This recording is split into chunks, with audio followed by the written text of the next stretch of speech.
Define the science that made me divide and minus my highness and mine at the same time. Combine a few lines about how all wounds heal with time, but don't heal at time. And it's like life gets at your heels, right? And the faster you wheel, the stitches come loose and peel. And it's like, ew. You know, in life, you only get one choice. It's a deal or no deal. Wait, that's two, right? Wait, hold on. In life, you only get one choice. In life, you only get one choice. It's a deal or no deal. Wait, that's two. But it weighs like one. You know why I have to defy my silence? My mind is like a mime in a minefield. He's supposed to be my guide. He's giving sides, but he's too busy holding his sides, watching Seinfeld. I'm like, for the seventh time, is it left or is it right? He ignores me.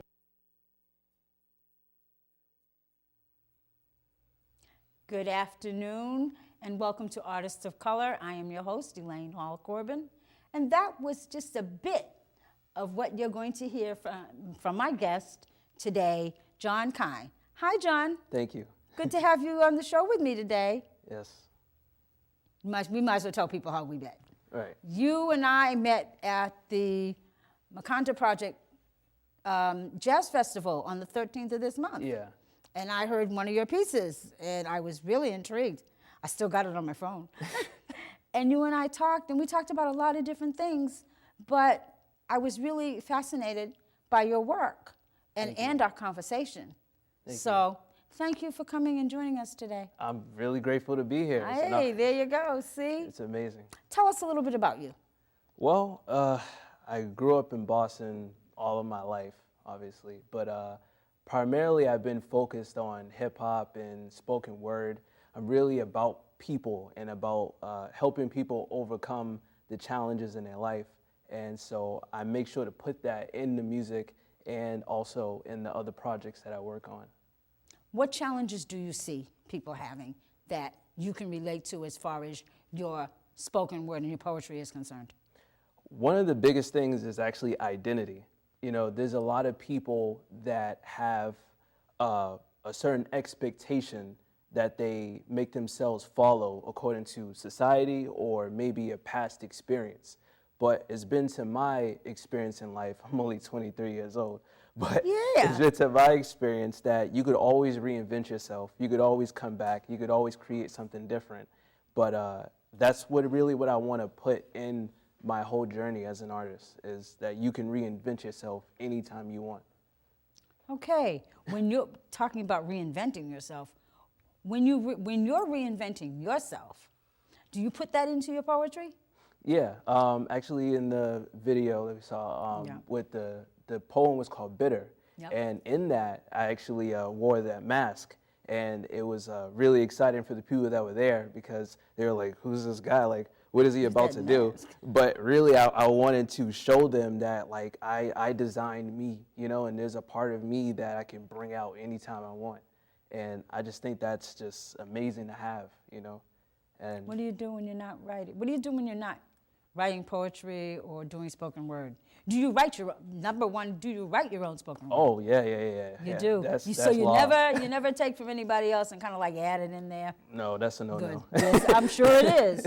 But what do you do? How do you get into that feel of being able to put a poem together or to put a spoken word piece together? Well, normally I draw from either it would be my life experience or I would draw from a specific moment in time that I feel like everyone's experienced. And I feel as though as a human being literally living on this planet, you're gonna come to a point where you're gonna get sick and tired of your life situation. And I like to highlight those moments and express that for people, showing them that, you know, everyone else can feel that too. Do you ever take your work and get it, like you said, other people can feel that too? Do you see people when you're around the community or out and write about what you see or put together a piece from what you've seen from other people just out and about and being, you know, around the community or around the city? Yeah, one of the particular things that I'm very, very, very enthusiastic about is seeing how we operate amongst each other, just the way how we see each other. You know, it's me and you sitting here, but we don't know what's going on in each other's heads, but we have a certain perception of each other. So when I write, I like to go on the train, and I'm there, and I see people interacting with each other. There's so much life, you know, here in the city and on the train, and seeing people interact with each other, and either it's going to be a negative interaction or a positive one, but either way, there's some interesting stuff in there. It's an interaction. Yeah. Yeah, wow. Do you ponder? Do you ponder what you... I ponder a lot. I ponder about pondering, actually. I like that. I've never heard that. Yeah. You ponder about pondering. Yeah. Give me a little bit of information on, you know, family history, background, where you went to school. Well, I went to school actually in Match. At Match, it's in Commonwealth Ave. It's over there by the BU school. I went there for high school. Then I went to Bunker Hill and studied business management. And all my family, I guess a majority of them is from Boston. I have more family in the South, South Carolina. And all of us are just this big group of people, and we're all expressive, we're all doing music, we're all doing something to advance. Do you write poetry about South Carolina? Not yet, actually. That's a good idea. That's a good idea. That's a surprise. I thought I would have found or heard a piece about you, and you know, about family life in South Carolina. I mean, that'd actually be good. I like to write about being in the moment. So like, so most likely there's a piece that's gonna come from this. So. See, and I was just gonna ask you, you know, while we're sitting here on this, you know, on this set talking and having this conversation, were you thinking about writing a piece about what we're doing? I'm always. You're always thinking. Always. I see. Wow, that is really, really, I mean, just having that conversation that we had was really good. I also remember we talked about you and your interest in elderly people. Yes, yes. And you were interested in taking your work, I guess, taking your poetry to them, being able to talk with them and see what is your interest? Why do you want to do that? Well, I've helped caretake for my grandmother for some time now. Yeah, she will be 96 in December. Wow. So I am very passionate about my family and about people and people who have came before me. And so in my music or just in my poetry in general, I try to pay homage to people as much as I can. And what I thought I could do actually is I can take this poetry, this project, and actually bring it to the senior citizens and help them express that frustration that they may have, because it's so many years, you know, you're 60 years plus, there's so many things you've seen. And on top of that, you're at a time now where there's family members that may not have time for you like how they used to. Your friends are not around as often as they was. There's just so much life transition, and there's so much gold that people who are my age or younger can learn from, and I just like to bridge that, you know. I like that part when you said there's so much gold. Yeah. You know, because our elders have a lot of gold. Of course. They have so much wisdom and so much stuff that we don't even know about, you know, because I've had those that have come before me that are not here anymore, and I remember things that they've said to me, you know, or things that they've talked about and told me little stories. So you get those, and to put them to words and making that piece a part of you and being able to put that piece to others. Yeah, it's and you mentioned something about music. Are you? Yes. Tell me. So I do spoken word and I also do hip hop. Hip hop is actually a primary aspect of my expression. I have a SoundCloud where I put up all of my new music. I self-produce. I have a studio that I built from scratch. Yeah. It took a while to build that, actually. Where is your studio? It's actually at home. So like, I'll just go on the keyboard. I'll do something, and then my grandma needs my help, and I'll be like, okay, and then I run over there and I help my grandmother, and I come back like, okay. So I'm pretty much a busybody. That is so beautiful. Yeah. That is absolutely fantastic. Thank you. I'm thinking about grandma now. Yeah. When you know, you said you do a little this, and then you run over there and help grandma, and then you come back. What does grandma think of your work? She actually is very supportive. You know, she can't move around as much as she Right. used to, but Okay. but sometimes I share that with her. Like I play the music off my phone, and she's like, "Oh," she start jamming because her favorite her favorite musicians is like Louis Armstrong and things like that. So she's very cultured. My kind of music. Yeah. Nice, nice. Oh, so are you close to your grandmother? Very. You must be. Yeah. I can tell. I can tell. You know, and that's good. I like the fact that your work stems around who you are, what your heritage is, what your family is, what your community is.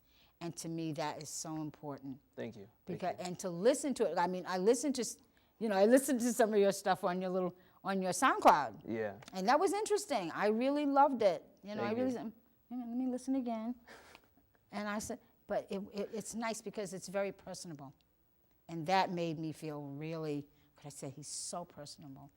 His work is part of him, you know. And I have to admit, shortly we are going to have you do a little poetry for us and a little hip hop. I mean, I'm sure my audience out there will be very happy to hear you. I know I'm waiting because I know I heard two pieces, but I'm hoping that the piece I'm going to hear now is not one I've heard yet. You know? Oh, good. I'm really glad of that. I really am. Well, I want to tell my audience out there that John Kind is going to do a little poetry for us. So. Thank you for having me. So the name of this piece is Hear Yourself. I'm very passionate about people and connecting relationships, and there's been so many people that are in relationships that one person can't hear the other, and there is just no communication. So go like this. Changing the subject, you master that, but I'd be impressed to find out what you come up with after that. You got this keen skill of painting how you see it. It's like you got a gallery for every Tuesday evening. And so maybe I should do my own thing, because I ain't got time to be 20 buying some road game. It's either I don't do enough or I do too much. Nothing's never good enough for you. Girl, your lack of trust is killing us all. Got friends involved naturally. My side hates you. Your side always been mad at me. I guess I'm playing the victim again, right? Been keeping it real from the jump. Why I gotta lie? Only time I lied when I was by your side. I guess being there for the moment is all we can provide. But it doesn't matter now, because all I can do is delete my voicemail, because how you gonna hear me when you can't even hear yourself? Changing the subject, you mastered that. But I'd be impressed to find out what you come up with after that. You got this funny way of saying I love you. In English, there's only 3 words. You make it so much trouble. Communication used to be easy. We spoke a language. But now you only talk with your hands. Deaf is what I'm saying. Deaf, we never go on the surface we skating. But no one likes to read the signs when they're having fun playing. The glow from your iPhone under your chin shine like how ghost stories begin. Telling me horror stories told by your friends. And I'm not buying in.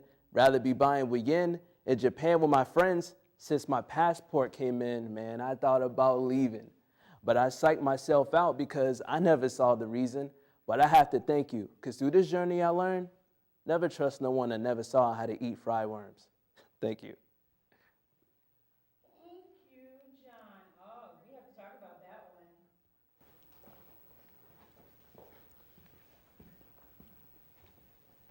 one. How did you write that?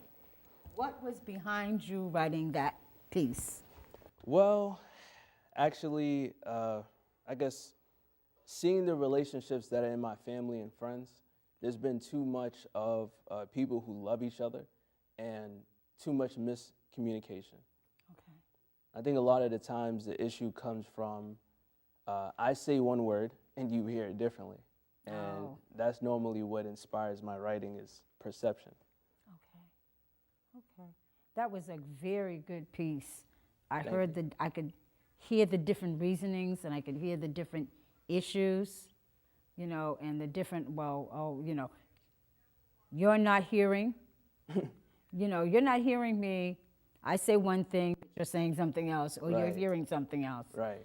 Yeah, that was really, really fantastic. How long did it take you to write that?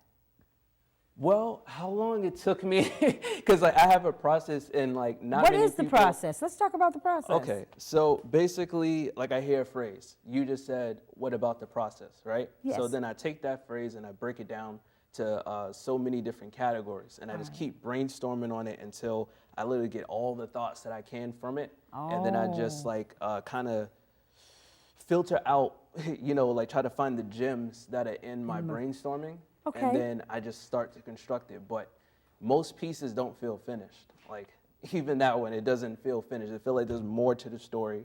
There's more things to do, and so I have to almost like pry myself from the table. So as far as you're concerned, that's not a finished piece. No. So there's more to it. Yeah. There's more to it.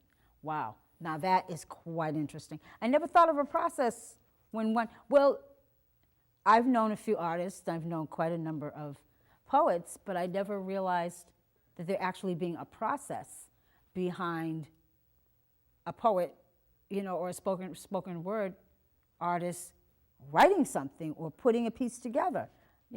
To me, a process is, well, you've got to sit down and write a paper. So you've got these steps. But a process for spoken word, so that's a new piece for me to realize that there really is. And I like your process. It really boils down to what you really want. Like if you just really want to hear yourself, hence the title, then you're only going to focus on just the word. Like I'm talking loud and now you hear me. But if you really want someone to hear you, like feel you, you will give it more of that tender love. And we do that in everything. If you're trying to get good grades, if you study the night before, you may do good or you may not. But if you've been studying weeks before, you're going to kill it. That's true. Yeah, so. It's very funny because I was listening to a program yesterday on television, and they were talking about education. And they were saying that, you educate yourself, and when you're getting ready to take an exam, that's, why do it the night before when you should have been doing it? So this piece is called Friend Zone. Actually been in the friend zone for a couple of times in my life, and so thought I'd share this with you guys. I fell in love with my best friend, but why don't it feel like an accident? I never noticed her lips so immaculate. God made you with precision. Your perfection is accurate. And you ask, how long have I felt this way? Well, how long has it been since you met me? Our weekends don't end. There's always the next day. Everything felt different the last time you text me. Your smiley faces got prettier. Well, being called your BFF felt... I know exactly what the friend zone means. It means nothing can exist between you and me. As you wrap your arms around me, calling me your brother, I hug you back because in my mind I'm saying I love her. But I wonder about your feelings for me. I have feelings for we. I've been having dreams. Me and you kissing under a weeping willow tree, the sun setting on our knees, feeling the cool breeze. But this is the hot water that splashed on me that night. You told me that I wasn't your type, that I'm too nice. Now right there, I was in a nightmare. If love is a battlefield, somebody ain't fighting fair. I listened to her boyfriend drama. I explained to her the consequences of karma. I let her know she'd give me a chance and I'll never harm her. But she just put me on a short pause like a comma. I feel like me and her can be soulmates. But she don't want her soul anymore, so I'm too late. It's like she bypassed all the times you've been chilling. I open up to you. Why wouldn't I catch feelings? I hate women that give mixed feelings. She wants you, but don't want you. You get it? You're her boyfriend without the love. Don't you ever forget it. Well, I tend to forget it, so I might as well forget her. But she's a gift from God. It's hard to return to sender, because he didn't leave P.O. box numbers for nobody. And every man has feelings. Don't judge by the gender. Judge the offender. I mean, that's how I feel. You got my thoughts locked like jail. I want to kill these feelings because they feel so real. When I'm sitting alone with my head against the wall, I'm depressed. I'm thinking about you more and more. And my other friend calls to see if I'm fine, but I ignore her because she's not fine. No dime, she's a nickel. Call her halftime. I'm too focused on you sending LOLs. So stupid. I'm thinking things ain't going well. That's because me and relationships never went well. But long story short, we never exhaled. I inhaled all of that, then I exhaled.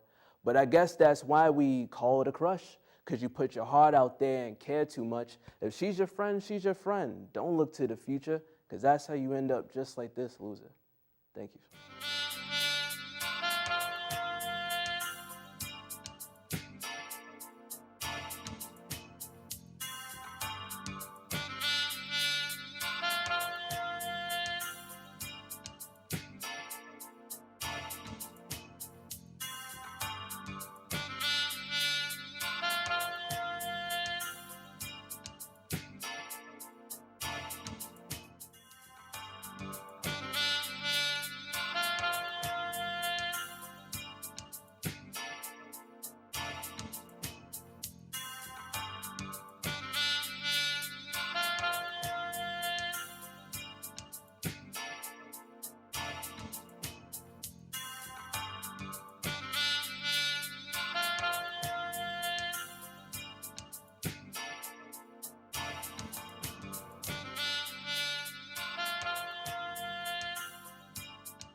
Good afternoon and welcome back to Artist of Color, and I am Elaine Hall-Corbin, your host. Thank you for being with me today, and sorry that John didn't get a chance to say goodbye to us, but it was great having him. I loved it, and I'm hoping to have him back again. And in the interim, I'm sure you noticed some wonderful artwork that was out there. Well, that is a prelude to my guest that's on my set right now, Mr. Marlo. How you doing? Hey. Hey, thanks for having me back. You're welcome. It's good to see you again. It's good to be here. Yay, good. And look at you, because totally different from the last time, the first time we Yeah, gotta met. switch it up a little bit. Yeah, I know you do. It's good to have you. And no, I ain't started reading the book yet. Oh, Elaine, But you've not been waiting. I can't help that. I've been doing so much. It's good to see you. I really am. I'm really glad you're here. We gotta talk. Let's talk. I want to begin with a lot of things. Okay. Tell me a little bit. Tell my audience something about you. About me? Well, I was born and raised in Boston, in the inner city area. I'm overall, a very happy person, a very optimistic person. I've always been a creative person. So I've always, tried to use that as a platform to, be the best that I can be and inspire people. You're an artist and an author. You know what? Little of both. Yeah, I think I can say that How now. did you get started? You know what? It really started like more out of thin air. Like, I just think it's like a natural thing. Like, I always liked, art. I always liked to draw. I always liked to use my imagination to, do the things that I like to do because, I grew up really not having too much. So I just imagine having things. So I guess it really just started from just having that, playful and childish imagination. Okay. Yeah. All right. I think I can get that. What do you do when you're not being an artist or an author? What is your fun time like? Oh, fun time, yeah. I normally, take my fun time and try to have as much fun as possible. I normally, I'm a normal guy, hang out with my friends, relax, I don't do too much. I mean, I like to read. I like to, watch TV if I'm just chilling. So, Now the we're going regular to get stuff. into the meat of this. Tell me about Hagar? Haggy. Haggy. Tell me about Haggy. How did Haggy come to be? All right. To be completely honest, this book came completely out of the thin air. I just wanted to write a book, and when I first started to write it, I just started writing. I didn't have anything in mind, I just started writing. It started off as like an autobiography, and then I just completely erased everything. And then I just knew what direction I wanted it to go into. So I just... You just said this book started out as an autobiography. Are you trying to tell me that this book was originally about you? There are a lot of elements in this book that are about me. I cannot say which ones, but there are a lot. Really? Yes. And a lot of people that I know that actually reads the book, they'll read it and they'll give me like a little wink like, yeah, I know what parts of this book is you. Oh my goodness. Now I do have to read the book. Yes, see? Um, Man, gotta read the book. So give us a little piece. Okay, so the book is about a kid from Chicago. His name is Ramon Escobar. He's 13 years old. He's biracial. So the book pretty much deals with him growing up and coming of age. But what makes the book unique is the way that he comes of age and how fast it happens and why it happens and also how it happens. So that's what I want the reader to really indulge into. All right. And also with the way that I wrote the book. I wrote the book kind of like in a screenplay form.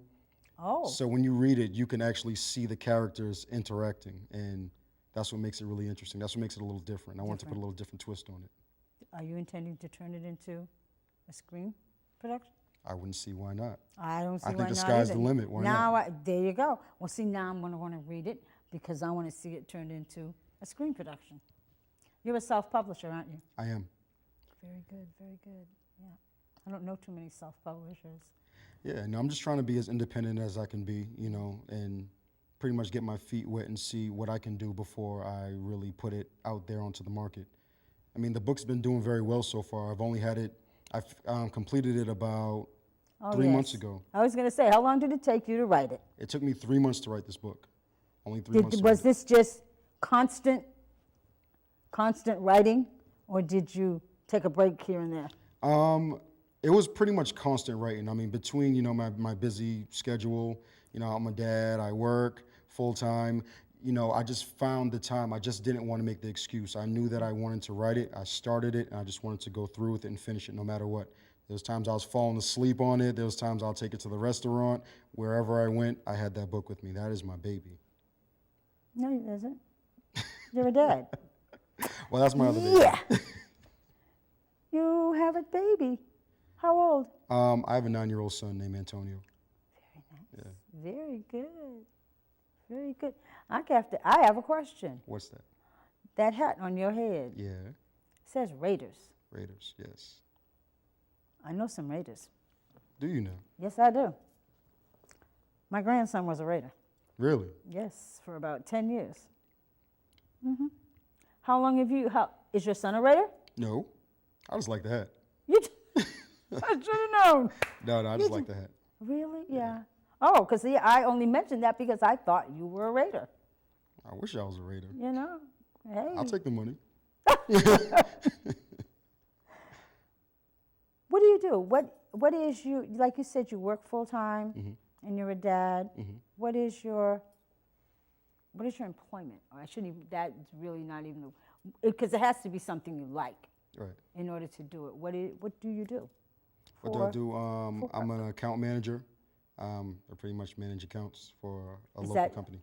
Oh, I was going to say, so you are actually an entrepreneur? Not yet, but I'm working my way towards it, and I definitely want to start off, you know, with this book here. This is like, you know, this is my platform. The form. I'm trying There to build. you go. Definitely. Yeah, this is the piece of cake. Right. Cut it into slices. Cut into slices and just eat just it all up. roll it on and Just roll it on keep in. baking. That's it. Sounds good to me. Wow, that is, you know, I I'm going to start reading the book tonight. I have to. I have to. It's just what was the process? What was the process of putting this book There together? was a lot of process behind it. I wanted it to be different, and I wanted to be as creative as possible with it. So the first process was just that I didn't want to procrastinate. I wanted to start the book. I wanted to go through the beginning, the middle, and to the end. I wanted to go all the way through the end. So the process was just, you know, writing it and making sure that it was correct and making sure that the story was cohesive and it made sense. Okay. But that was pretty much the process. I really didn't want to overcomplicate it. I wanted it to be fun. I wanted it to be light. I didn't want it to make the book too big. If, you know, someone is really not an avid reader, I wanted to make it, you know, just right. And I feel that I achieved it.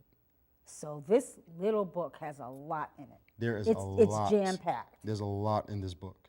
There really is so much in this book. Okay, well, we're going to read this book. You got to read the book. I'm going to. When the process was over, right, and you were ready to put it together, did you Did you find it hard to get it not published, but to get it printed? Actually, printing it was actually the easy part. And it's not even published yet. No. No, it's not. I haven't published it yet. I had a printing company that they're in Colorado. They're based out of Colorado. And I was just getting them printed, and I was just selling them independently. And I had no idea that I was going to sell as many copies as I did. I was able to sell 317 copies within the past 3 months. Wow. Yeah. Now, was this before you even, were you having people wanting that book before it was even printed? Oh yeah. I had a lot of friends that wanted it, but obviously, you know, I don't have 317 friends I could think of right now. So I had to expand beyond that. I had to find different ways of trying to, you know, get it out there. Because to me, it wasn't really about the sale. I just wanted the story to be out there. I wanted the story. I want this book in everybody's hand. That was just my thing. Hey. I want it in everybody's hand. I want everyone to read the story. I gave away a lot of the books because I just wanted people to just read it. I wanted people to just feel the story. I wanted them to like be so deep into the story, like they'll forget that everything else is around them. And because that's what I got from it when I read it. And I've obviously read it hundreds of times. Yeah, I was going to say, you had to have read it many times. I read it many, many times. And I already know this answer, but I'm going to ask this question anyway. Go right ahead, I'm ready. Who put that picture on the front? Who did that illustration on the front? That is my drawing. That is my original drawing. I like it. Thank you. I like that. Thank you. That's my guy. Huh? That's my kid. I drew him, and he's like my kid. I believe it. Well, the book is your baby. Yeah. What did you expect? If you look at the back of the book, I have my son in the back of the book, and he actually kind of resembles this kid. Everyone always says that. So I didn't notice that So I guess before. I indirectly drew him, I guess. So Because he was in your mind and in your heart. that's right, as And always. that's why. That is fantastic. Oh, wow. Now we're talking, you said it's not even published Right, yet, but you've gotten rid of 317 copies already. Yeah. Do you know, is there a plan to where you want to put the book? You know what? I've had a lot of publishers contact me. I don't know. I guess I'm just waiting for, you know, the right number. I feel that I've done pretty well on my own, but obviously I do want to go further. You know, 317 copies is, I suppose, a decent number. Yeah, but you want to go further with it. I would like to go further. Because like you said, you want to get it into as many hands as possible. Exactly. And that's what's important. Have you checked with any black publishing companies? I have not. I've actually had some publishers contact me. The place where I was getting the book printed, since I was ordering so many copies, I guess publishers were just like, man, who's this guy that's ordering all these copies? Yeah, so I was getting contacted by a lot of publishers. Okay. All right. Yeah, because, and there are a couple, maybe there's like maybe I'm thinking of places for you to put the book now. There are a number of places within the community that you could, you know, all right, put the Elaine, book. well, you gotta hook me up. You gotta let me know. We need to have a book signing. Of course. We're going to talk about that. Yeah. We need to have a book signing because I'm going to read this book. Yeah, you got to read your copy first, though. I'm waiting for you you to read your copy. I'm going to read, but see, I'm listening to you, and the things that you've told me made me want to read it more. Yeah. You know, and the way you put it together and how passionate you are about it, which makes me say, we got to do a book signing. And I'm ready for that. We got to do a book signing. And I can think of a few places to have it. Oh, So, well, we're definitely going to talk about We're that. going to talk about, yeah, this is, matter of fact, we might even do it here at BNN. Yeah, let's do it right here. There you go. This is where we need to do it. Let's do it right here on BNN. Why not? I like that. But yeah, we should do that. What are your plans are we planning another book? Is there going to be a sequel to this? There may be a sequel to Oh, this. there may be. There may be a sequel.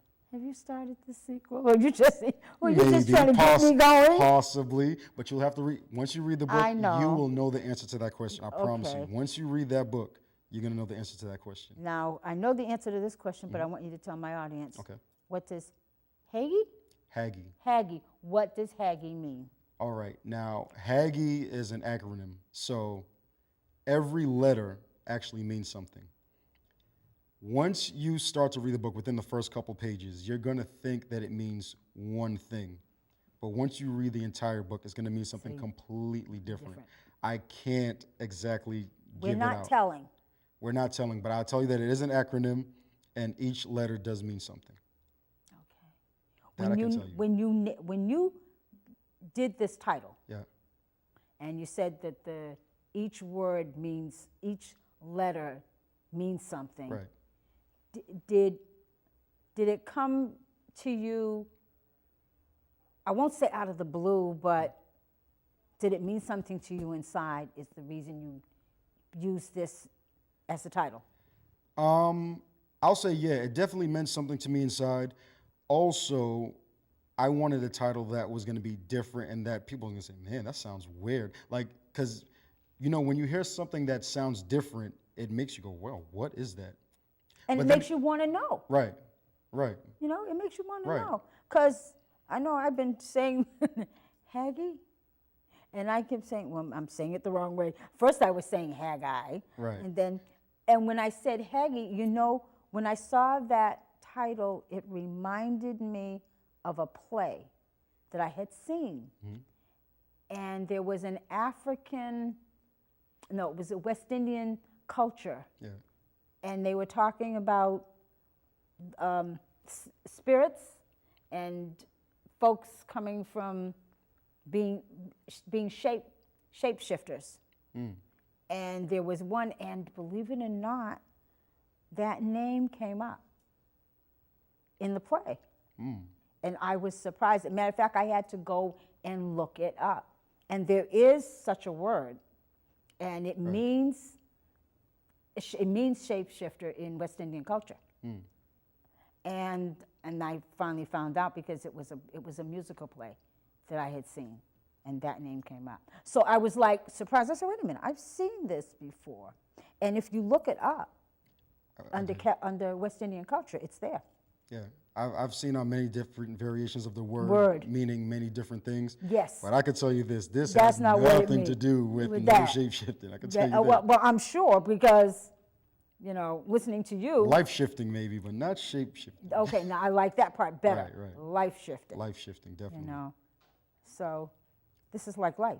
It's like life. And the thing that I love about the book so much is that it's very realistic. It's something that if someone is from the urban culture, yes, they're going to read this book and they're going to identify with it. They're going to say, man, when I was that age, I was really, you know, out there, and I was doing a lot of these things, and I was exploring. And someone that may not be from the culture, they're going to read into it and go, wow, you know, that's how things really are. Yeah. See. Because there's a whole different culture with young people that maybe parents may not know about, and, you know, principals and people from schools that may not know. There's like a whole nother culture. Have no idea at all. Because if I talk to a young person about this book, I'll say Haggai, and they'll go, hey, you're talking about Aggie? Yeah, you're Aggie, meaning like, you know, aggravated. Aggravated. Which is, I guess, the word for the young people these days. Yes, so, it is one of them. So I just try to, you know, make it as clear as possible to people. But once you read it, it'll definitely be much more clear. And there's definitely underlying topics and a lot of, you know, topics in this book that, you know, people need to really look at. I'm going to push this, as you know. See? Yeah. I'm trying to push you into reading this now. So now you no, gotta that's all read it right, now. because I'm going home to read it tonight. And I'll probably have it done by tomorrow night. Question, Haggai. I'm going back to the name again. When you thought of this name, and you came up with that title, was it you? And what I'm trying to ask is this. Does this book have you in it? This book has a lot of me in it. This book has a whole lot of me in it. Once you start reading the first few pages, when you read the first few pages, a lot of people are going to know what that version of Haggai means. Okay. It may be called something different in, you know, different neighborhoods or different states or even different countries, but what it means in the book, once you first start to read it, you're going to say, you know what, I know something about that. Ah, okay. I can say that. Okay, you can say that. That's good. That's good. You know I gotta juice it up for you. Yeah, I know that. But you know, honestly, there's not really too much juicing. Like once you read it, it kind of has its own juice. Okay. It's just simmering in its own sauce. It's ready to go. Yeah, You just it gotta must read be because my studio manager is 2/3 of the way through the book already. Oh yeah, she told me. And she told me, she said, it's good. I said, okay, got to read it then. That's the first thing she said to me. She said, "Oh, I know what Haggy means." And I just gave her a little She told smile. me that. I am, we got to get it out there. 317 copies is not enough. No, it's not. No. I would, believe it or not, my thought is I would like to see every young man in the community have a copy of that book. Amen. I seriously would. And now, see, that makes me want to figure out a way of getting a copy of that book to every young man in the community, because I think maybe that should be, I think that this is a book, and I haven't read it yet, I think that this is probably a book that would make young men think about Absolutely. who they are, where they're going, especially the ones that aren't going, where they're not and where they should be going. Right. And that, maybe you don't want to do what you've been doing. Absolutely. So that's my thought. And even the reason why I wrote this book, I feel like this book could be literally for anybody, because people that are within the urban community, they're going to identify with it right away. See? And people And that are that's it. not in the urban community, They're going to want to know about know it. They're going about to it. say, "Wow, this is how things really real- are, and this is real." That's it, how things really are. Right. Because people that are outside our community see our community as one way. They don't really know the inner workings. They don't really know what's going on. Right. And that's an important thing. Right. And I'm probably pretty sure that book would do it. And this book is for everybody. Like, there are a few suggestive themes in there. I heard that too. There are a few suggestive themes in there, but there are no curse words in there. And that's it's what something that anybody can read and anybody could really get into. And I just challenge people to read it cover to cover. Yeah. And just really think. You may have to read it twice. You may read it the first time and go, "Whoa, what Wait a was minute, that?" let me do this and then again. you need to read it again. And I personally have had books that I've read over again. Just because I read it and it was good to read, but then I remembered things, Right. pieces, and I said, well, I want to go back and really get the gist of what I thought, Right. what I just read. That is, I want my audience to know that we're all going to read this book, and we're going to work out how to get this book to everybody. I want everybody. All the young men, within our Old men, community. too. Old men, oh yeah, I we want got to do everybody to read old it. men. He wants everybody to read this Everybody. book. So we're all going to get everybody to read this book. Young We're men, gonna have old a men, campaign old for girls, this young book. girls, everybody. We're gonna have a campaign for this book. I just thought of a campaign. Let's do it. Seriously did. I thought of a campaign. Let's do it. Yeah, I Elaine, I'm really ready. did. I thought of a campaign. And besides the fact that we're talking about the book signing, which is going to happen, Yeah, gotta we happen. need to. I thought of a campaign. And we'll get it. We'll get it straight. We'll get it straight. I just want you to know that I was really excited about having you on.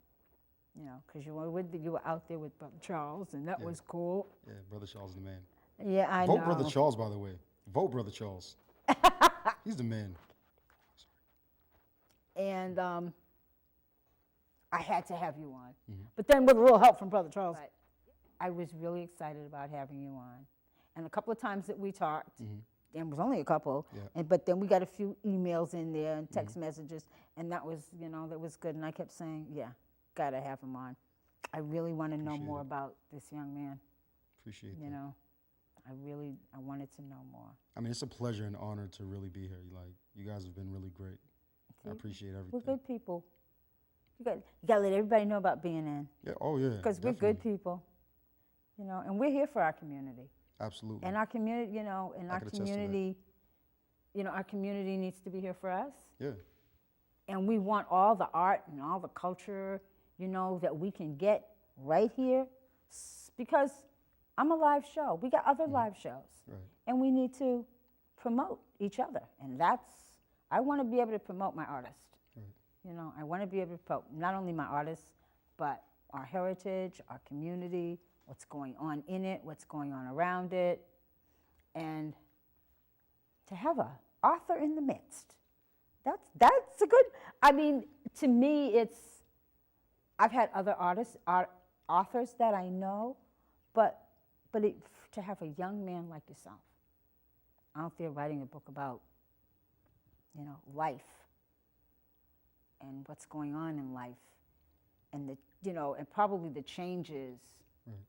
and that, to me, that's important. The biggest point I want to make is that I've been told, when I was younger that, I wasn't going to be able to do a lot of things, and I probably wouldn't make it too far in life, and maybe I don't understand all these things. But the biggest point I want to make is that if I can do it, I feel that anybody can do it. I truly believe that. So that's just the message that I would like to just, give to everybody, that if you start something, just finish it. Just see where it can go. You just never know what it can be. You just try your best, Yeah, absolutely. Marlo, thank you. Thank you. We ain't done yet, but thank you. Oh, no, we when done. I say we ain't done, we got lots to do with this book. Oh yeah. I'm just getting started. We're just getting warmed up. Thank you, thank you, thank you. Thank you. For being on the show. Thank you. And everyone, have a good afternoon. See you again next month.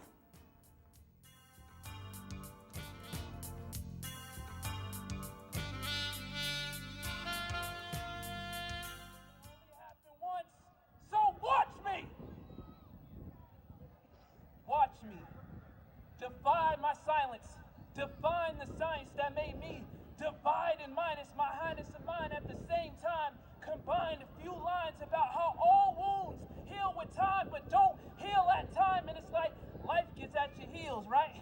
And the faster you wheel, the stitches come loose and peel, and it's like, ew. In life, you only get one choice. It's a deal or no deal. Wait, that's two, right? Wait, hold on. In life, you only get one choice. It's a deal or no deal. Wait, that's two. But it weighs like one. You know why I have to defy my silence? My mind is like a mime in a minefield. He's supposed to be my guide. He's giving sides, but he's too busy holding his sides, watching Seinfeld. I'm like, but the seventh time, is it left or is it right? He ignores me.